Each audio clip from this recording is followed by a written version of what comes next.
Good morning to all of you. Welcome to back our YouTube channel Scholar Matric Tutorial. तो दोस्तों आज की इस वीडियो में लेकर आए हैं आप लोगों के लिए महंगाई यानी निबंध लेखन लेकर आए हैं कि किस प्रकार हम निबंध लेखन करेंगे। और मैं बता दूं कि आप लोगों की एग्ज़ाम जो 20 तारीख को है, 20 फरवरी 2023 को होने वाली है क्लास 10th हिंदी की एग्ज़ाम। तो उसके फर्स्ट पाली या सेकंड पाली दोनों में से यह फिक्स है कि यह निबंध पूछा ही जाएगा। आपको मैं 100% गारंटी देता हूँ कि यह आपको पूछा जाएगा। ये आप मेरे ऊपर विश्वास कीजिए कि यह प्रश्न आपको ज़रूर पूछा जाएगा। और यह प्रत्येक साल 10 अंकों के पूछे जाते हैं। कितने अंकों को? यानी निबंध लेखन जो है आपका 10 अंक का पूछा जाता है। तो थोड़ा सा आप सिंसियर हो जाइए, क्योंकि निबंध लेखन कुछ नहीं, आप उसे 1-2 बार पढ़िए, फिर आप खुद से उसको लिखने का प्रयास कीजिए। आपको बेहतर होगा, लिखने में भी बेहतर होगा। क्योंकि आप जानते हैं कि आप 2 हिंदी पढ़ते हैं, किताब पढ़ते हैं, तो उससे आपको मात्र 16 अंक का प्रश्न पूछता है और यह अकेला प्रश्न आपको 10 अंक देने वाला है। तो कितना इसका वेटेज है आप खुद समझ सकते हैं। तो आज की इस वीडियो में हम आप लोगों को बताएंगे कि जो महंगाई है उस पर निबंध कैसे लिखेंगे। निबंध लिखने की एक प्रोसेस को बताने वाले हैं। आप वीडियो में शुरू से लेकर अंत तक बने रहिएगा। यदि वीडियो पसंद आए तो वीडियो को लाइक ज़रूर कीजिएगा और जितने भी आपके फ्रेंड्स इस वर्ष एग्ज़ाम देने वाले हैं उन तक इस वीडियो का लिंक ज़रूर शेयर कीजिएगा। चलिए तो वीडियो को स्टार्ट करते हैं ज़्यादा किसी। तो फर्स्ट पॉइंट देखिए, सबसे पहले निबंध लिखने में कुछ पॉइंट लिखना पड़ता है। जैसे यहाँ पे है महंगाई की समस्या, फिर है महंगाई बढ़ने के कारण, उसके बाद है काला बाजारी। आपको 5-6 पॉइंट जब आप लिखिएगा तो आपको लगेगा कि ये बेहतर निबंध लिखा गया है। तो आइए हम इसे पढ़ते हैं कि महंगाई की समस्या। फर्स्ट पॉइंट जो लिखा गया है महंगाई की समस्या। महंगाई की समस्या क्या है? तो कहता है कि वर्तमान समय की अनेक समस्याओं में से यह एक महत्वपूर्ण समस्या है। यह अर्थात महंगाई की समस्या। कहता है कि जब से देश स्वतंत्र हुआ तब से ही वस्तुओं की कीमतें लगातार बढ़ती जा रही है। यानी जिस समय भारत स्वतंत्र हुआ 1947 से लेकर और अब तक कीमतें जो है वह क्या है, दिन पर दिन क्या है, बढ़ती ही जा रही है। कहता आगे, दैनिक जीवन में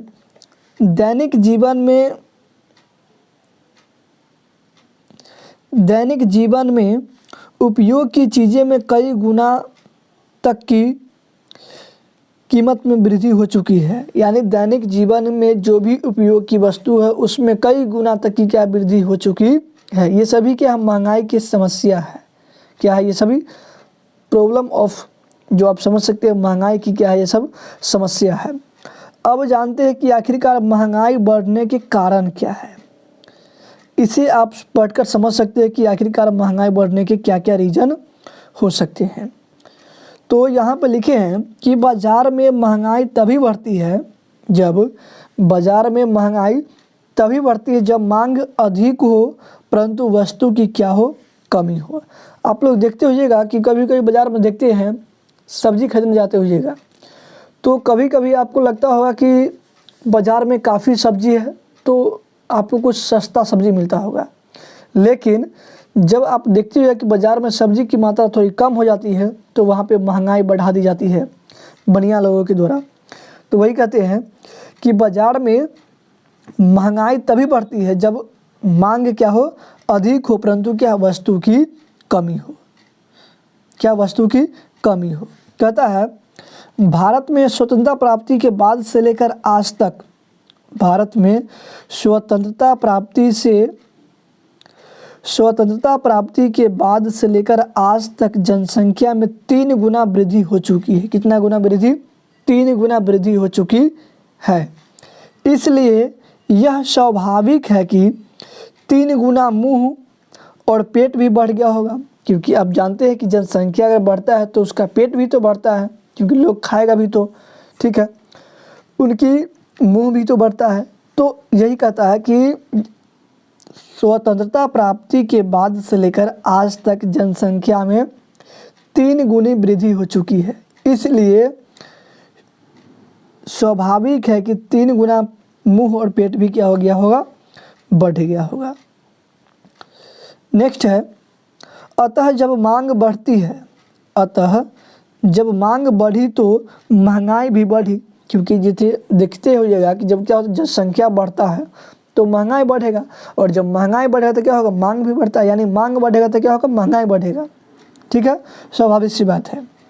इतना ही नहीं, देश की एक बड़ी धनराशि इतना ही नहीं, बहुत सी चीज़ों पर हम विदेशी निर्भर हैं, यानी बहुत सारी ऐसी चीज़ें हैं जो इंडिया के पास उपलब्ध नहीं है, जैसे पेट्रोल। तो इन सारी कारणों से भी क्या होती है, महंगाई बढ़ने के रीज़न हो सकते हैं। तो आप इसे स्वाभाविक जो 1-2 बार पढ़िए और आपको ये बिल्कुल समझ में आ जाएगा। और आप चाहते हैं कि अगर इस वीडियो का जो PDF फाइल है प्राप्त हो, तो इस वीडियो के डिस्क्रिप्शन में मैं आपको टेलीग्राम का लिंक शेयर कर दूंगा, आप वहां से इस वीडियो का PDF फाइल डाउनलोड कर सकते हैं। तो चलिए फिर कहता है कि हमारी देश की एक बड़ी धनराशि पेट्रोल पर खर्च होती है। किसकी? तो हमारी देश की जो एक बहुत सी बड़ी धनराशि जो है वह किस पे खर्च होती है, पेट्रोल पे खर्च होती है। इसके लिए भारत कुछ नहीं कर पाया। इसके परिणाम स्वरूप हर चीज़ महंगी होती जा रही है, क्योंकि आप देखते होइएगा कि अगर पेट्रोल महंगा होगा तो अन्य चीज़ कैसे नहीं महंगा होगा। जैसे वाहन की जो भी साधन है वो सभी क्या होगा, धीरे धीरे महंगाई बढ़ने का क्या, तो वो उसका भी दाम बढ़ जाता है। तो ये सभी क्या है, महंगाई के रीज़न है। इतना ही नहीं, महंगाई के एक और भी रीज़न है जिसे हम काला बाजारी कहते हैं। क्या कहते हैं? काला बाजारी। अब देखिए काला बाजारी कहते हैं किसको है, तो कहता है महंगाई बढ़ने के कुछ बनावटी कारण भी होते हैं जिन्हें हम काला बाजारी कहते हैं। जैसे कभी कभी देखते होइएगा कि कोई चीज़ की कीमत क्या होती है, धीरे धीरे घट जाती है, तो वहाँ जो बनिया बकाल होते हैं वो क्या करते हैं, वस्तु को जब्त कर लेते हैं। क्या कर लेते हैं? जब्त कर लेते हैं, और कहते हैं कि वस्तु ख़त्म हो चुका है। लेकिन तो क्या होता है, बाज़ार में उसकी मात्रा कमी होने लगती है, और जब भी उस वस्तु का दाम में वृद्धि होती है तो क्या करते हैं, वो लोग उस वस्तु को निकालते हैं और अधिक दामों में बेचते हैं। तो यह भी क्या है, एक महंगाई के रीज़न है। तो कहता है काला बाजारी कहते हैं किसको है, तो महंगाई बढ़ने के कुछ बनावटी कारण भी होते हैं जिन्हें काला बाजारी कहते हैं। क्या कहते हैं? काला बाजारी कहते हैं।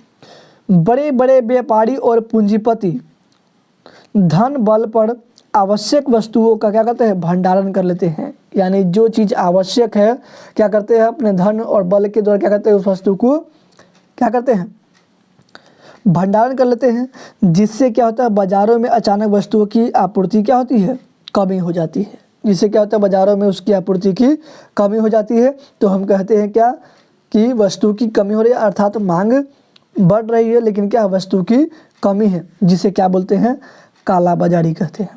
क्या कहते हैं उसको? काला बाजारी।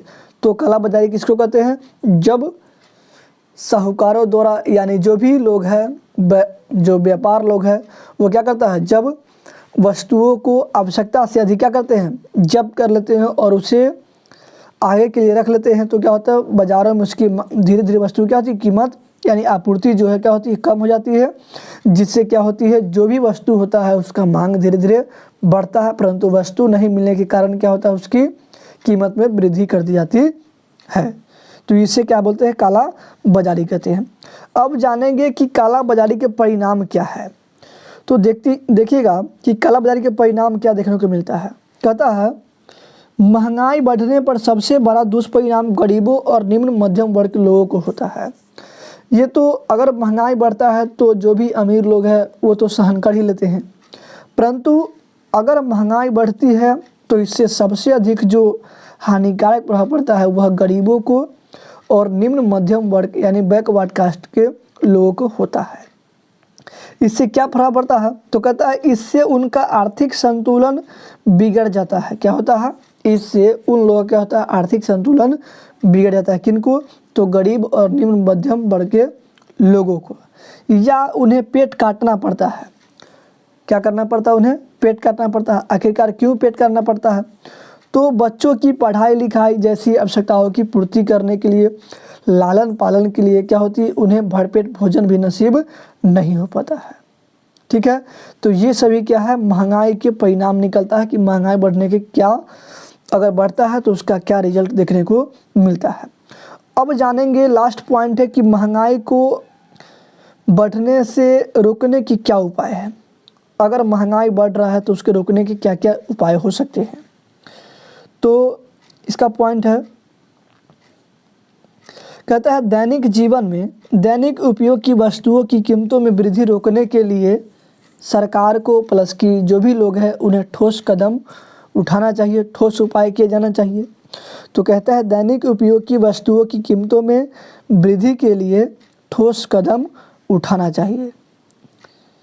कहता है इसके लिए सरकार को लगातार मूल्य नियंत्रण करते रहना चाहिए, यानी सरकार को भी जानकारी प्राप्त करते रहना चाहिए कि किस वस्तु के दाम में कितना वृद्धि हुआ है, कितना होना चाहिए, कितना नहीं होना चाहिए, इस सब का मूल्यांकन उन्हें करना चाहिए। इस तरह की समस्याओं में जनता का कर्तव्य है कि वह संयम से काम ले। ठीक है, और इसमें जनता का भी कर्तव्य बनता है कि वह अपनी जो वस्तु है उसका दाम है किस प्रकार बढ़ रहा है, घट रहा है, उसका लेखा जोखा करना चाहिए। इससे क्या हो सकता है कि महंगाई थोड़ी कमी हो सकती है, और अधिक से अधिक तो ये कहें कि जो भी वस्तु है उसे व्यक्ति अधिक से अधिक खुद से उपजाया जाना चाहिए। इससे क्या होगा, वस्तु की संख्या जब क्या होगा, बढ़ेगा, तो महंगाई क्या होगा, अपने आप धीरे धीरे घट जाएगी और लोगों को महंगाई का सामना करना नहीं पड़ेगा। तो आई होप यह वीडियो आपके लिए पसंद आया होगा। अगर आप चाहते हैं तो आप इसका स्क्रीनशॉट भी ले सकते हैं, बेशक ले सकते हैं। और यदि आप चाहते हैं कि आप हमारे टेलीग्राम से जुड़े या स्क्रीनशॉट लेना चाहते हैं तो ले लीजिए। और यदि आप मेरे टेलीग्राम से जुड़ना चाहते हैं तो आप टेलीग्राम पर भी सर्च कर सकते हैं स्काइलर मैट्रिक ट्यूटोरियल, या इस वीडियो यानी टेलीग्राम का जो लिंक है इस वीडियो की डिस्क्रिप्शन में डाल देंगे, आप वहां से भी देख सकते हैं। Thanks for watching this video. अगला वीडियो जो आने वाला है वह अगला निबंध के लिए आएगा, आप लोग वेट करें। जय हिंद, जय भारत।